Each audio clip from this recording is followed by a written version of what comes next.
진짜 그냥 대자마자 바로 풀려요. 4K 테스트부터 보여드릴게요. 팔 근력이 전혀 없는 저도 이렇게 한 손으로 먼저 첫 번째는 가격. 40만원 초반대라는 가격과 그 다음은 단점.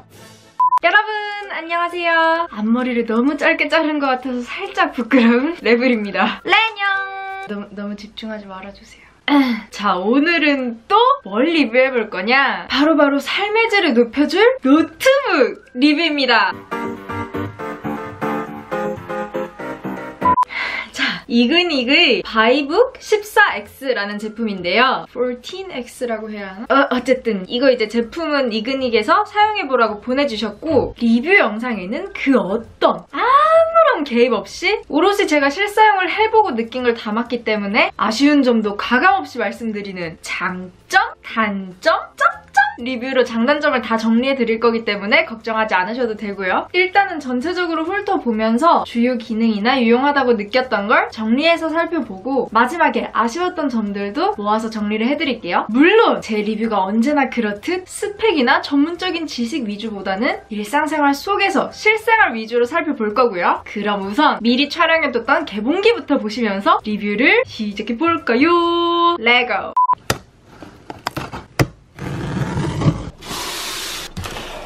이렇게 앞부분에는 이그닉 바이북이라고 적혔고 꺼내보면 짠! 안녕하세요. 매뉴얼이 이렇게 있네요. 이쪽에는 이거 충전기 같아요. 충전기 진짜 대박이다. 진짜 가벼워요. 와, 일상 노트북은 이렇구나. 맨날 두툼한 이만한 게이밍만 쓰다 보니까 적응이 안 되네요. 여튼 충전기. 그리고 드디어 노트북. 본체가 이렇게 있는데 짜자잔. 자, 이렇게 개봉기는 마치고 측면을 보면 이쪽에는 충전기 홀이랑 이어폰 홀, USB 포트, 마이크로 SD 카드, 반대쪽에는 여기도 USB 포트가 있고 마이크로 HDMI 그리고 USB-C 타입 포트가 있네요. 근데 여기 이제 보조 배터리로도 충전이 된대요. 이 보조 배터리 충전 가능한 거랑 그리고 또 하나 오 했던 게 있는데 우선 이번에는 디자인 살펴보면서 말씀드릴게요. 디자인 같은 경우에는 이렇게 커팅이 살짝 돼 있어가지고 심플하고 단정한 느낌이라서 저는 매우 만족스러웠어요. 부드럽게 한 손으로 펴지고 각도도 잘 높여주고 그리고 베젤도 그리 넓은 편이 아니고 편편해가지고 몰입감도 좋았어요. 터치패드도 딸깍딸깍 잘 눌리고 패널은 뭐 보시다시피 엄청난 글레어 패널이죠. 근데 이게 사실 장단점이 있고 개인 취향이긴 하지만 저 같은 경우에는 논글레어를 좋아하는 편이라서 쓰고 있는 모니터랑 노트북 다 논글레어거든요. 그렇기 때문에 이 점 같은 경우에는 제 취향을 반영해서 좀 아쉬운 부분이었어요. 저한테는. 또 제 취향과는 반대로 글레어 패널을 좋아하시는 분들도 있죠. 색감 면에서는 글레어 패널이 더 유리하기도 하니까요. 그랬고 그 다음은 아까 보조 배터리 충전된다는 거랑 같이 오 했던 게 바로 이거예요. 지문 인식이 된다는 거. 저 사실 처음 써보는데 뭔가 너무 막 그런 거예요. 신세계 같고. 그리고 이게 생각보다 진짜 빨리 풀리더라고요. 보여드릴게요. 진짜 그냥 대자마자 바로 풀려요. 이 지문 해제가 홈페이지에는 1초라고 나와 있던데 체감상 1초도 안 걸리는 거 같죠? 써보신 분들 많이 계시겠지만 그런 분들은 뭐 그런 거 가지고 호들갑이냐 그러실 수도 있는데 처음 써보다 보니까 또 확 신기해가지고 이렇게 하루 종일 지문 인식 풀어보고 그랬는데 뭐 지금은 저도 많이 써봐가지고 이제 안 신기해요. 그래서 첫인상에는 이 지문 인식이랑 보조 배터리 충전 가능이 가장 유용하게 다가왔는데 보조 배터리 충전 가능 같은 경우에는 사용할 수 있는 배터리에 자격 조건이 있어요. 근데 제가 갖고 있는 보조 배터리 중에서는 여기에 해당되는 게 없더라고요, 아쉽게도. 그래서 이런 걸 또 홈페이지에서 하나 충전 가능한 보조 배터리를 팔아주셨으면 어땠을까 하는 그런 마음도 살짝 들었어요.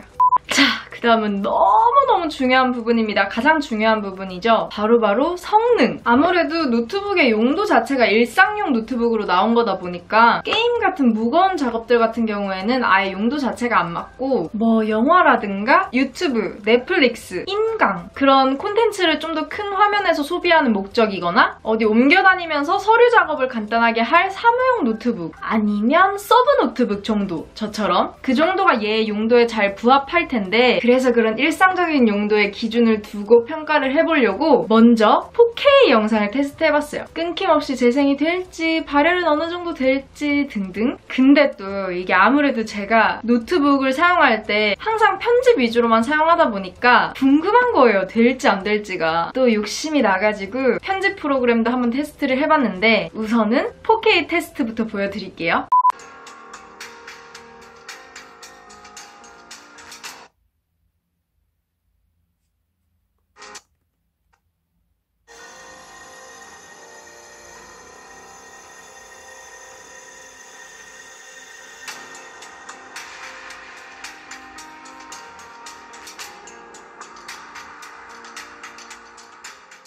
자, 그랬고 아까 말씀드렸던 것처럼 편집 프로그램도 시도를 해봤는데 프리미어 프로랑 베가스 프로 이 두 가지로 테스트를 해봤는데 예상은 했지만 프리미어 프로는 아예 실행이 안 되더라고요. 하지만 베가스는 되더라고요. 아무래도 프리미어보다는 베가스가 좀 더 가벼운 프로그램이라고 알고 있거든요. 그래서 크게 무리 없이 어떤 효과 적용하는 게 아니라 간단한 컷 편집 정도는 얘로 가능했어요. 인강도 뭐 문제없이 재생됐고요. 자, 그 다음은 스피커. 사실 제가 음질은 예민하지가 않아서 제 경우에는 큰 불편함 없이 사용하고 있는데 여러분이 한번 직접 판단해 보실 수 있도록 들려드려 볼게요.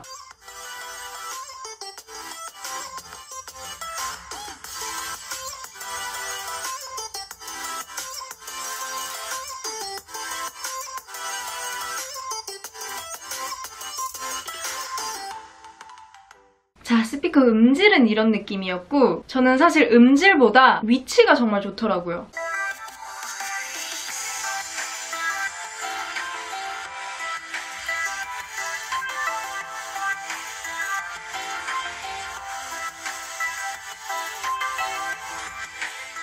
그 다음은 소음입니다.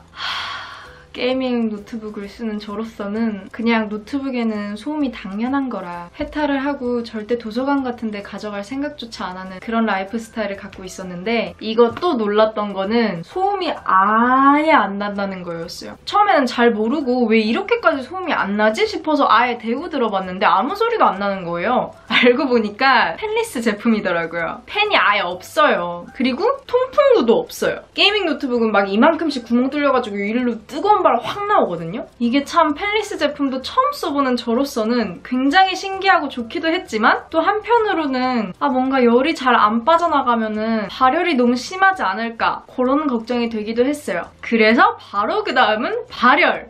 발열 같은 경우는 우려했던 것처럼 살짝 있더라고요. 아까 4K 영상 재생했었잖아요. 그 재생했던 영상 기준으로 10분에서 15분 후부터 왼쪽 키보드 쪽이 뜨뜻해지기 시작하더라고요. 물론 테스트 환경은 충전 중이긴 했어요. 오른쪽에 손을 대보면 신기할 정도로 시원한데 왼쪽은 10분, 15분부터 뜨뜻해지기 시작해서 그게 식지 않고 쭉 이어지더라고요. 근데 그 뜨뜻해지기 시작한 순간에서부터 쭉 사용을 했을 때 심하게 더 뜨거워지는 정도는 아니었고 은근히 올라가는 그런 느낌이었어요. 물론 지금 겨울이라 봄인가?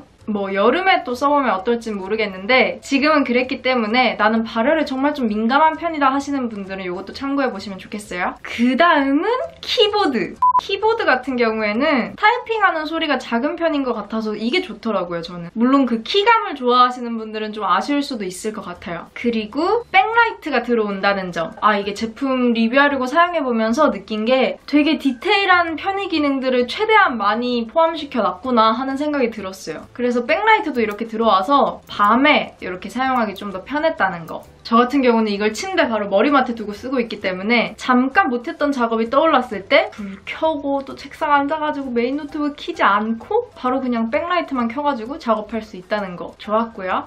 근데 여기서도 또 아쉬운 점이 있었어요. 방향키가 이런 모양으로 돼 있어요. 사실 이게 휴대성이 강조된 제품이기 때문에 이해를 하긴 하는데 적응하는 데는 어쩔 수 없이 좀 시간이 필요할 것 같았어요. 자, 그리고 마지막은 액세서리! 액세서리도 보여드릴게요. 먼저 키스킨. 키스킨은 전 지금 이렇게 흰색 사용하고 있는데 공식 홈페이지에 투명한 것도 있고 블랙도 있고 레드도 있더라고요. 취향에 맞게 색상 선택하시면 될 것 같고 그리고 요거는 파우치. 천연 소가죽이래요. 요렇게 좀 뻑뻑한 감이 있거든요, 제가 느끼기에는.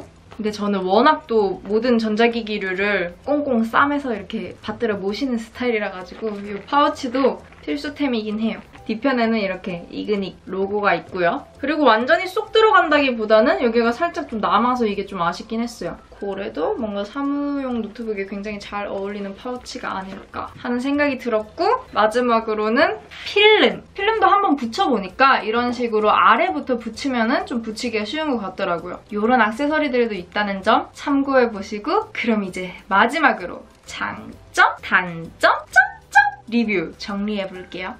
우선 제가 느낀 장점을 간략하게 한 번 더 정리해보자면, 먼저 첫 번째는 가격. 40만원 초반대라는 가격과, 두 번째는 지문인식 사용이 가능하다는 점, 세 번째는 조건에 부합한다면 보조 배터리로도 충전이 가능하다는 점, 네 번째는 무게. 팔 근력이 전혀 없는 저도 이렇게 한 손으로 어이구 어떡해. 다섯 번째는 윈도우가 설치되어 있다는 점. 보통 윈도우가 설치되어 있는 제품들은 OS 미포함 제품들에 비해서 10만원 정도 차이가 나잖아요. 그것까지 감안한다면 굉장히 가성비가 있다고 생각했어요. 다섯 번째는 펜리스. 이것도 장점이 될 수도 있고 단점이 될 수도 있겠지만 저는 발열에 민감하지 않은 편이고 펜소음에서 벗어난 해방감이 너무 크기 때문에 장점이라고 꼽았고요. 그 다음은 단점.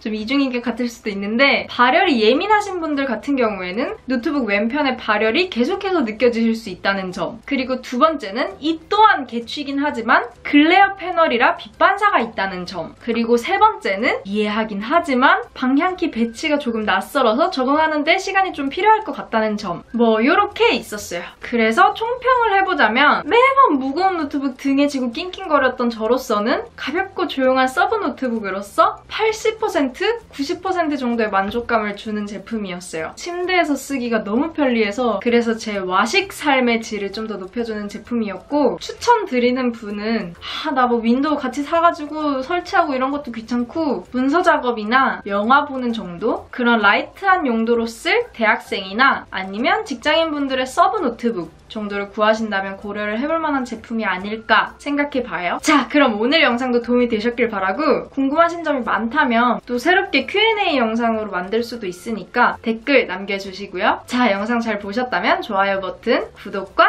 알람 설정까지 해두신다면 소소하게 삶의 질을 높여줄 재밌는 영상들을 빠르게 받아보실 수 있습니다. 저는 그러면 다음에 더 재밌는 영상으로 올게요. 세상 모든 것들을 다 리뷰하는 그날까지 See you!